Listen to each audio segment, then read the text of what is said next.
This is First Contact, Stories of the Call Center.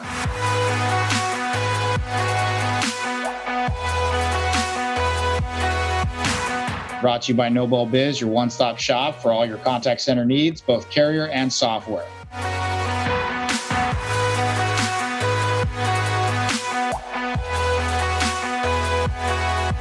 Each show, we talk to industry leaders on how they got their start in the call center industry, because let's be honest, it's not a dream job. To find all our episodes, you can go to our website. That's www.nobelbiz.com. Hit subscribe on our YouTube channel or follow us on Apple Podcasts and Spotify for future episodes.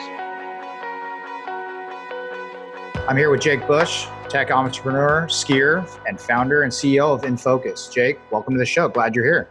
Yeah, thanks, Christian. Thanks for having me. Yeah, absolutely. So come on, you got to tell me, what's INFOCU5? So INFOCU5, is a software solution that provides a marketplace of agents for customer service, sales, and marketing. So think of, Uber for call centers, Uber for marketing professionals. Our customers are a consumer goods product company that, uses our software to facilitate sales, customer service, and just general, operational procedures. And instead of, scaling to or outsourcing to the Philippines or India, they're able to do that right in the software solution as an actual marketplace. So they essentially have on-demand agents for customer service, sales, and marketing professionals. Yeah, I was just about to say, sounds like an on-demand model. Sounds like when you need it, you use it, and then you scale it as required for your business application. Yep, exactly. Got it. So come on, I look at the name, INFOCU5, there's a 5. Why the 5 instead of the S? Honestly, it's quite simple. It was a short domain name at the time. And, we started with INFOCU5 and, people weren't really adapting to the S. We felt like it looked like an S, but, it was definitely started as INFOCU5 or INFOCUfied. We eventually kind of morphed that into, hey, we have 5 products. So we have 5, product solutions that are feature sets. So it kind of added to the narrative. But now I think it's really caught on. So now people, just instantly see it and they say INFOCU5, and it's just kind of natural. So it's pretty cool to see the progression, but it was not an easy transition from INFOCU5 to INFOCU5. Well, what's interesting is I've heard it both ways, and I always wondered, which is it, right? And there's got to be a story there. And so I'm sitting there going, okay, how do we work this? Because the last thing I'm going to do is you butcher someone's last name. It's like, guys, let me talk about your company and totally butcher how to say it. But then when I saw INFOCU5, I'm going all right, I get it, INFOCU5. And then right now with the 5, it sounds like 5 core products or 5 core things of your business. It has a play on that 5. So that's awesome. So let's kind of take it back a little bit, right?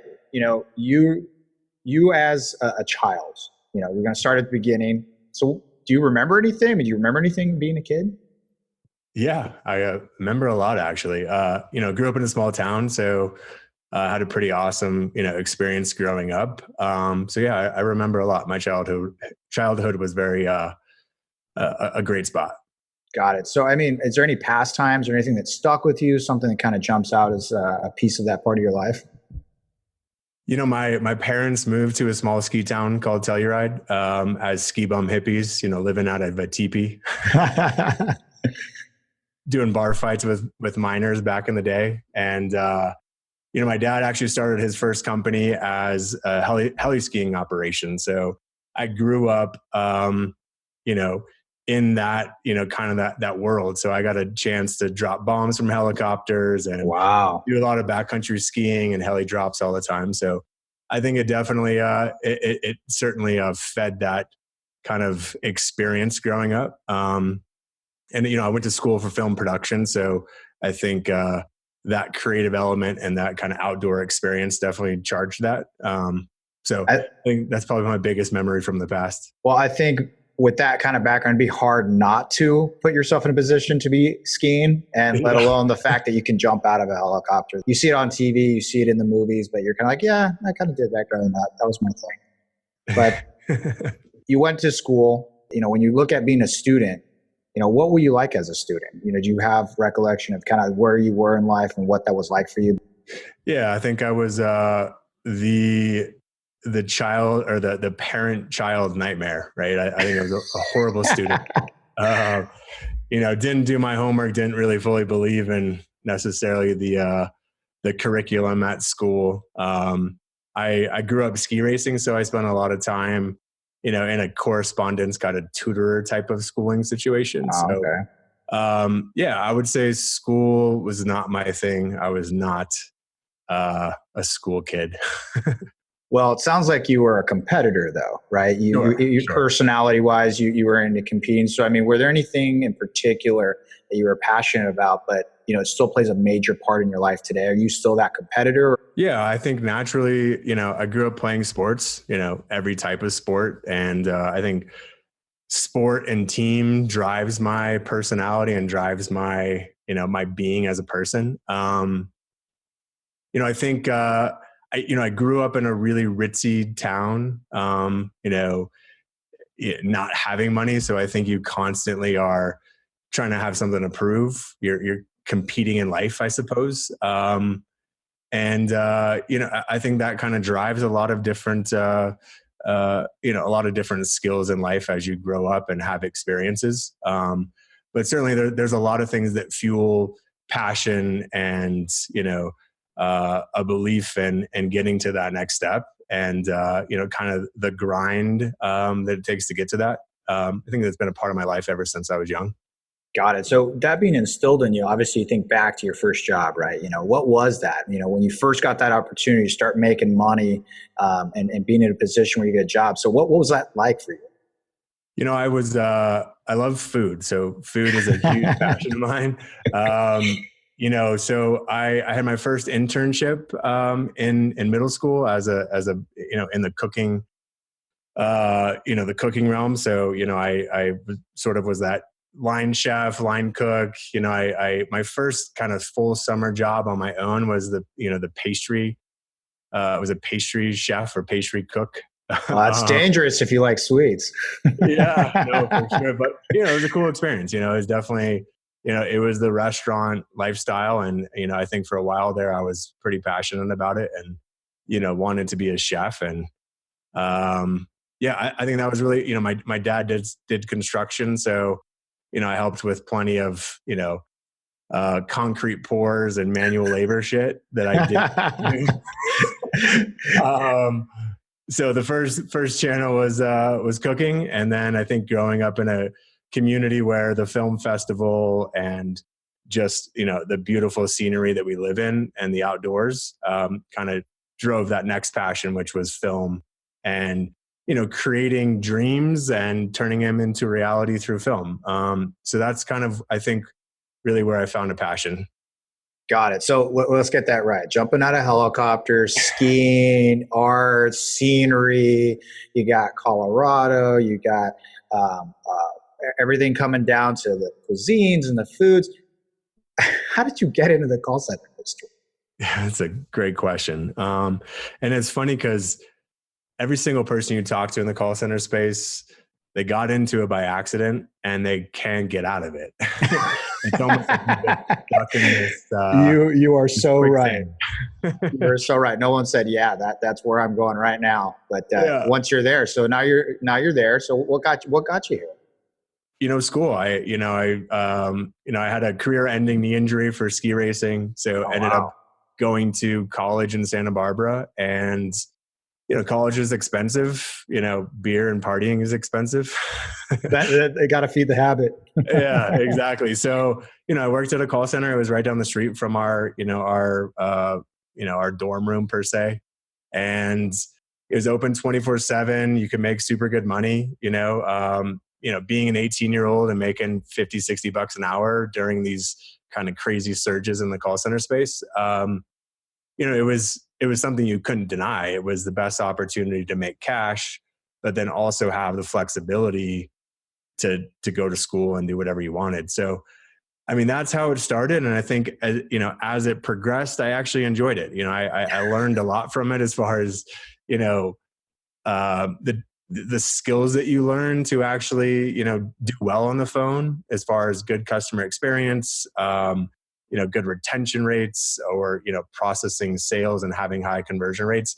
you learn a lot of skills and life skills. And then the coolest thing about a call center is it's like a melting pot of people, right? Yeah. You've got every ethnicity, you've got all different types of ranges of ages and experience. So you kind of have this cool environment where you get to meet a lot of cool people. And, that's infectious. And as long as you can stand the work that you do, it's a cool place to be. And then I think every single time I got to that point where I'm like, all right, I got to get the hell out of this and go find a real job, right? You got sucked back in. I got sucked back in. And, that was, I think what kept me around for the first waves, more money, promotions, and, kind of stick you around. And then, then I really started to enjoy what I was doing and saw, that it was changing people's lives as it relates to this kind of melting pot of diversity and, what people are getting out of it. Well, that makes sense. And I mean, having that connection to being able to make an impact. And then obviously for you as a young adult, you're working your way up, you're making more money, get more responsibility, you're seeing how things are changing. So, I mean, now looking back retrospectively, what would you have wished to have known now knowing what you know back when you started? That's a great question. I'm not sure. I think that's a loaded question to some degree, because I think, I've lived by trial and error, right? And you get broken down or you learn things, and you learn from it, and then you rise to the top from it. So I don't know if there was really much I would change, because I think a lot of those experiences that were rough or rocky, they did help mold the future path. So frankly, I don't know if I would change a whole lot. Well, it does sound like from your personality, being a competitor, going in there, grinding, the next thing you know, something doesn't go right. You learn from it. It kind of builds you who you are as a person. You start to learn different things. It kind of builds not only your character, but your resiliency, because obviously there's things that don't always go right? Yeah. And how you deal with that, especially in the call center space, things don't always go right. So with that said, I mean, how do you stay calm? I mean, are there things that you do to keep you centered? It's funny because vision boards is something that you kind of learn, early on is, find a goal, find something to strive for, and, create a vision board. So you have kind of this, this poster of visuals to gravitate towards. That I think it starts there, but then as you progress and you get into more tumultuous situations and more stressful situations, you lean on family, you lean on friends. And then as that doesn't become enough, I think finding your self-center and, finding some meditation. I get teased all the time about enjoying yoga. So I do yoga a lot. And really kind of taking that time. So is it only the guys giving you a hard time, or even the girls saying, hey, what are you doing yoga? The girls are like, hey, come join our class Friday night. We missed you last week. Totally. So yoga, meditation sounds like a piece where you can kind of be in the moment, being able to kind of separate yourself from everything that's going on. Yeah. And the outdoors. I moved my business from Santa Barbara to Telluride, specifically for my daughter to grow up in the same environment that I did, but also, you can check out, you can go out into nature and, not have, technology flooding you every day or push notifications or this, that, and the other. So yeah, I think definitely that finds me peace is the environment and, getting off grid. A place where a lot of people don't understand. You're saying, hey, I don't have any cell phone reception. I've got no internet. That's the point. How is that possible? Those are the times I think, I find the most joy and happiness and able to disconnect from the craziness. Let's take a break with a word from our sponsors. If you need to increase your contact rates, look no further than Local Touch, Nobel Biz's caller ID management tool with auto number rotation. It enables you to automatically cycle through multiple numbers without you having to worry about a thing. If something goes wrong, we're here to help 24/7. Visit nobelbiz.com/localtouch for more information. Yeah, and I think sometimes we're so intertwined and connected that we don't realize that disconnecting actually makes you realize there's something beyond all that stuff that's happening at you and to you at all moments. So I think that disconnect is really important. And obviously, you're in a place where the outsides are pretty awesome. So Yeah. I'm sure that allows you to really absorb. So let's talk about when it comes to setbacks. Are there any major things in life that really kind of threw things back for you, or even had a question like, where do I go or what do I do now? Yeah. I think there's probably a lot of them. I think, my career in ski racing, was my, singular path to the future. Graduating high school, my path was to be a professional skier. And, to deal with the injury adversity of that situation was definitely was a rough time. And I think that was a time where you didn't know what was next. You didn't know what the next day was all about. So, I mean, certainly that was probably the most trying time, mentally, physically, do I want to be here type of situations, right?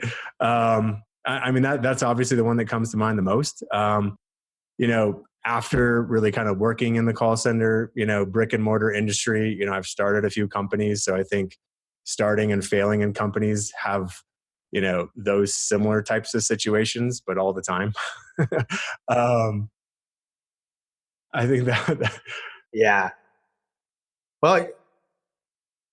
Well, you got some good ones there, right? You got some that are literally kind of, I'm not going to say crushing your dreams, but there was that aspect of this part of your life that you had planned. All of a sudden, you already knew what it was going to look like. What do I do now?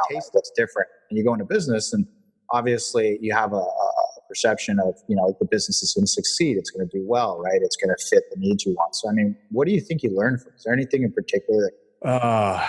Yeah, gosh, I mean, so many things, right? I think, if I'm trying to think about something that specifically comes to mind through those experiences is, gosh, you got me kind of stumped a little bit here.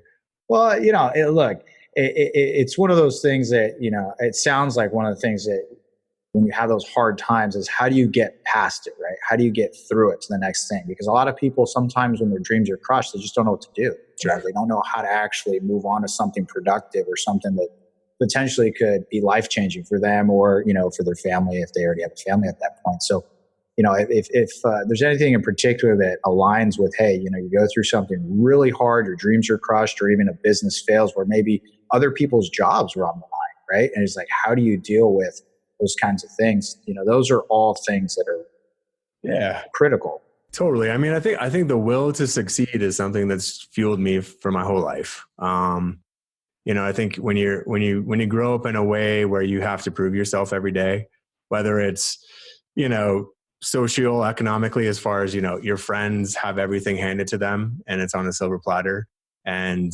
you need to fight and work for everything. You kind of build this character of, not failing, right? You do everything you can to succeed.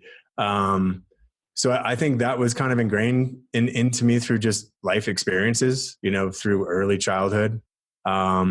And that definitely kind of leads into business, right? And I think there's a lot of people that start businesses and fail. But I have a sense of competition and competitive nature, but also just that, that will to win, that I think probably drives me through some situations where maybe I shouldn't win. I think that's probably my biggest fault is knowing when to say, okay, it's okay not to win. It's okay to admit defeat and pivot and switch gears, because sometimes that will to win takes you through paths that you shouldn't be on.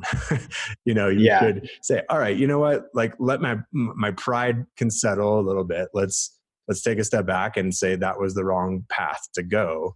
Let's go on a different path. So, it's a little bit of a catch-22. Yeah. Well, I mean, you think about it and it comes down to, when a life kind of has that signal, that sign that maybe it's time to make a change, we're not always the most in tune to be like, yeah, maybe I should do that. We're kind of stuck in our ways, and sometimes we break through it when it makes sense, and other times we have to realize something the change is for a reason, right? And so, you were in the call center industry for a while, both as a participant and as a business owner. There has to be something weird that happened, right? Something that was just, what's the weirdest thing, the thing that just happened in a call center? You're like, man, I can't believe this happened. Or I can check that off my list, right? This finally happened. I'm good. Oh man. Yeah. The things that you experience in a call center are, I don't think, things you can experience anywhere else in life. I think it's in Santa Barbara, we were the largest employer in Santa Barbara for a long time. And, our attrition was just crazy. Right. So, yeah. You'd get anywhere, it would be like the first stop from the rehab center of people falling off, or, we'd be the first one for brand new freshmen coming in and trying to figure out what life is all about. Then you've got, stay-at-home moms that are a PhD that they just kind of retired to raise their kids. And now they need to find a job to just stimulate themselves or find some extra cash. So, you put all these people into the same situation in the same place, some pretty interesting things. Gosh, I think all the things I can think of off the top of my mind are probably not radio on Howard Stern. So in other words, the call center is an environment that definitely allows people from all types, all places, all experiences to kind of, like you said, melting pot together. And who knows when you're inside of a room locked in for a while, what happens? Yeah. So, yeah. I can imagine, just the stories I've heard of all the different things that happen in a call center. If nothing comes available that's really appropriate for us to have in the recording, I can just imagine that. So kind of let's hop to really business at hand, right? In focus. What prompted you to do in focus? What happened to get to that point and you're just like, hey, we're going to create this company? Sure. Well, so I spent 6 years, running, the massive call center out of Santa Barbara. We opened up a shop in Houston, Texas as well. So we had thousands of employees in this massive brick and mortar, cubicle boiler room type of setting, more like a Vegas casino, right? It was fun, but it was still, a traditional call center that people think of. Are you stuck in a contract with your telecom provider? Need new contact center solutions or a carrier? NobleBiz is the leading innovator in the contact center industry since 1998.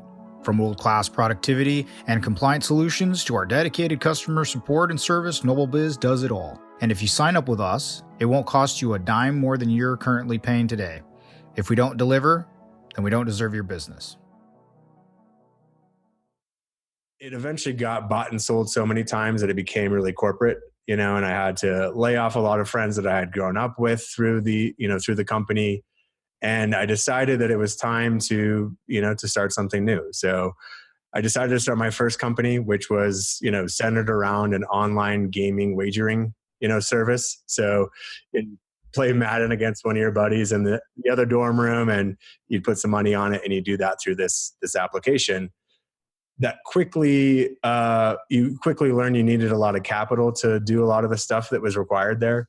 So it quickly morphed into more of a full service marketing agency. And that's really what it became. So, Disney was one of our clients. We had some pretty big clients in the direct to consumer, direct marketing space. Yeah.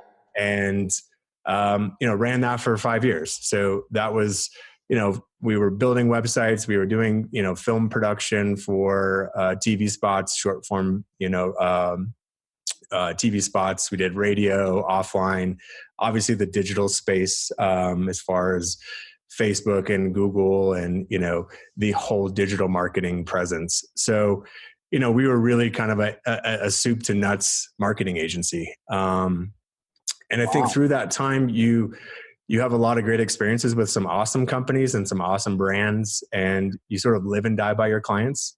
And it got to the point where I wanted to do something a little bit different, and switch gears. And so as a function of that, basically communicated to all of our clients that were out of the space and referred them out to third parties. And it just aligned perfectly that one of our longstanding, clients was, willing to do an acquisition to retain the book of business and to retain all the employees to keep sailing away. And as a function of that, was able to retain the IP that we had built from a technology perspective, a couple of the key employees, and was able to start INFOCU5 as really a software solution that, meshed the digital marketing and, marketing agency presence with the call center world, and really morph those two things into a software as a service platform. So that's kind of how it morphed into what it is today. So, I mean, you morph these two pieces together. Obviously, you saw a need in the industry, right? You saw something that was there that wasn't being addressed, or at least it wasn't addressed well enough for you to feel that you could create not only a company, but have it thrive or go into a space where it either didn't exist or you knew you could do it better. So what differentiated INFOCU5 from the competitors, if you even had any? I mean, I think it was hands down just transparency. The call center space, it's a pretty, everyone says they can do better, and everyone has astronomical conversion rates and different, KPI metrics that, may or may not be accurate. So I think the level of transparency, and loyalty in the call center space is pretty poor. And on the agency side of things for marketing, it's really expensive, right? If you don't have a ton of capital, capital resources to do a proper marketing campaign, you can't hire an agency that's, the right fit to take you from, a concept or a brand to the next level. And, I think transparency is probably the main driver there. Is like, we wanted to just create a platform to take off any of the, hidden doors that people could hide behind, right? Don't just ask a call center for a report that they could, manually manipulate. Give them full access, give them a direct port into the agent so that they can, determine for themselves what the true performance and the true quality is of that person. So I think that's probably what it mainly was let's get rid of all the disconnected pieces and, the hidden places for people to hide as far as, what goes on in those two worlds. And let's just bring it to the surface and have it be a fully transparent platform that's really, really focused on customer experience and gives you that singular place to, follow and track all of the metrics that matter.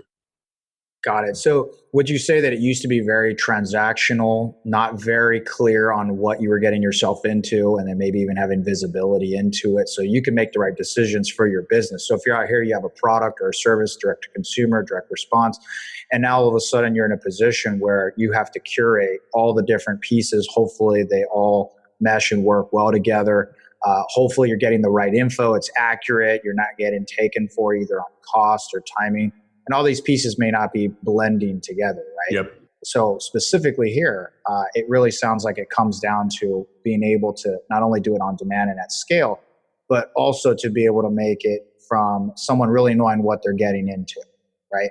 For sure. And I think another part of it too, especially when you're in the call center space, the attrition and the hiring, it's a beast, right? I mean, to have the right staff at the right times, you either have way too many agents that are sitting around twiddling their thumbs, and as employees, they're a massive sunk cost. Or on the other side of it, you've got a couple hundred calls in queue, and then your customers are pissed, because of the service levels, right? So I think in the call center space, you live in this world that it's nearly impossible to properly scale up and down to the demand and the volatility of direct response.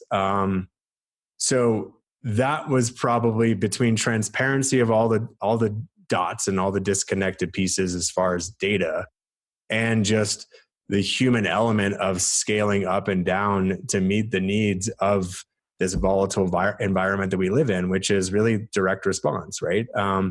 Direct response is a beast. And I think it's a very niche market that's difficult to understand and it's very difficult to perfect. And in the call center space, nobody can do that, right? It's just not possible, right? And I think what we're starting to, to get into is what's possible is by bringing everyone together, bringing call centers that used to look at each other as competitors, have them use our software for their internal operations. But then when they have a ton of agents sitting around with nothing to do, they can tap into this marketplace through the software and fill that, that empty space so that they're getting the best utilization out of their agents. And then on the flip side, if they have 100 calls in queue, they also have this marketplace to overflow to. And it's in this very kind of controlled environment. But at the end of the day, it's about bringing people together, not coming out there and being disruptive and competing against everybody, but more so being disruptive by, changing the norm and allowing call centers to actually work together. Because at the end of the day, it's the agent on the other side of it that makes the difference, not what company that agent works for. Yeah, and I mean they're the face of the business, right? Yeah. They are the voice of the business. They are the one that is your business in that moment, and that really is your client's experience. And how they experience that will make or break whether or not they will do business with you, and how much they'll spend with you over time, and they'll still continue to be a business with you. And especially if you have other products or services, whether or not there's opportunities to continue that relationship. So, that's huge. And it sounds like the model is really designed of meeting the inefficiencies of two worlds, right? One world is, I don't always need you. The other world is, I have a bunch of people. They're not always doing something, right? And so how do you marry those two together in a more transparent, clear way? So that's awesome. So it sounds like from a creativity standpoint, you've really kind of added some flair here. You've put it some additional pieces, but do you see any in particular pieces of creativity that you've infused into this current job? I think from a creativity standpoint, I think the biggest thing for us has been the brick and mortar world versus the virtual world. And I've gotten the most pushback on this, from my internal teams, from our investors, from just the marketplace as a whole, where, some people say, why don't you just be fully virtual, right? Just you're in a virtual environment, be a software company that's in virtual environment for this marketplace. But, you lose a massive layer of culture and community and experience that you get from being in those physical call center environments, right? Where you jump into a cash queue where you're doing a promotion and you're actually sitting next to somebody competing. You just can't replicate that stuff in a virtual way. So I think as far as the creative element and really the game changer for us, it's about creating those environments where you can bring culture and you can bring community, but you have the scalability of a virtual presence, right? So it's really that hybrid environment. So we call them INFOCU5 hubs. These are basically small kind of versions of a call center for us. It's more of a shared workspace type of a setting as far as the environment and, kind of the throughput of people coming in and out. But it's where we're really like developing culture and keeping culture there, even though their typical work is being done in a virtual environment at home. So I think probably the biggest creative element is, harnessing that, right? And there's so much creativity that happens with producing that culture and that experience. Nobel Biz's Trusted Caller ID is the latest breakthrough in outbound calling technology, allowing you to register your numbers with the carrier ecosystem while reducing the probability of call blocking and mislabeling. Our team promises to go through your numbers to make sure they are fully compliant, and we keep our promises. Visit nobelbiz.com for more information. Yeah. And that's huge right now, right? Is being able to tap into talent you may not otherwise get in a virtual world. But then on the flip side, you also have that sense of your culture. You have the ability to find that balance, right? It's not one or the other. It's how do you find how they complement one each other versus compete against one another. So that's awesome. And so, what do you see as the future for yourself and for the company going forward? I mean, the future is we completely disrupt the call center industry and completely turn it upside down.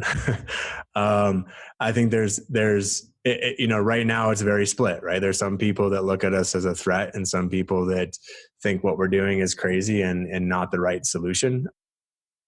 Then on the other side of it, you've got people that are super excited about it. So I think the path is, let's disrupt a really, really old gray hair industry and, modernize it and turn it into something that gives the flexibility that's really required for this world today. Our customers are owning products or service that they're selling direct to consumer, and those consumers have so many choices today. So their experience with that brand is critical. If they have one bad interaction with a customer service agent, they're just, it's no longer, let me talk to your supervisor. It's, cancel, chargeback, refund. I'll go to the other solution that does the same freaking thing.